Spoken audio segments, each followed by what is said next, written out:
نماز میں یہ غلطی نہ کرنا۔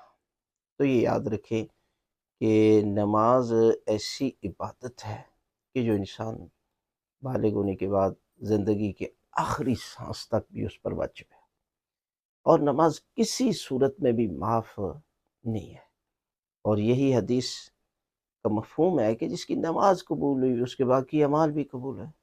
اور نماز ایسے پڑھو جیسے حدیث میں ہے کہ الصلاۃ معراج المومن، نماز مومن کی معراج ہے، اور نماز انسان کی مومن کی معراج کر رہی ہو۔ یہ نہیں نماز کے جو جب نماز میں آتا ہے تو سارے خیالات جو ہے وہ اکٹھے اس کے دماغ میں آ جاتے ہیں، پھر وہ نماز نہیں ہے۔ حقیقی نماز وہی ہے کہ جو انسان روحانیت اور معرفت کے ساتھ پڑھتا ہے، پھر اس کا ایک ایک سجدہ، پھر اس کا ایک ایک رکوع، اس کا قیام اللہ کی بارگاہ میں قبول ہوتا ہے۔ لہٰذا ہمیں چاہیے کہ جو نماز میں غلطیاں ان کو ٹھیک کریں۔ مثلا دیکھیں کہ جب سجدہ کرتے ہیں تو 7 اعضاء کا لگانا واجب ہے۔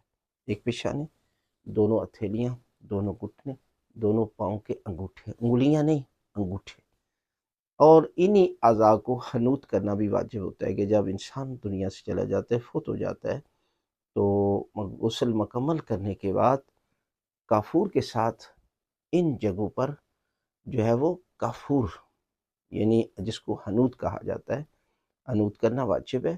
کافور لے کر پیشانی اور باقی دونوں تھیلیاں، دونوں گھٹنے، دونوں پاؤں کے انگوٹھے پر بھی لگانا چاہیے۔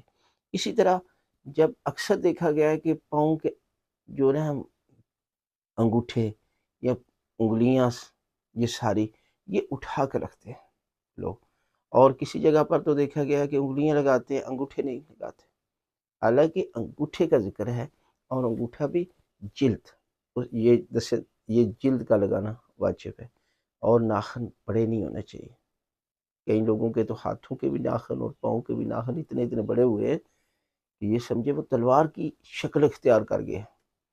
کسی کو وہ مارے تو وہ اس کا خون نکل جاتا ہے۔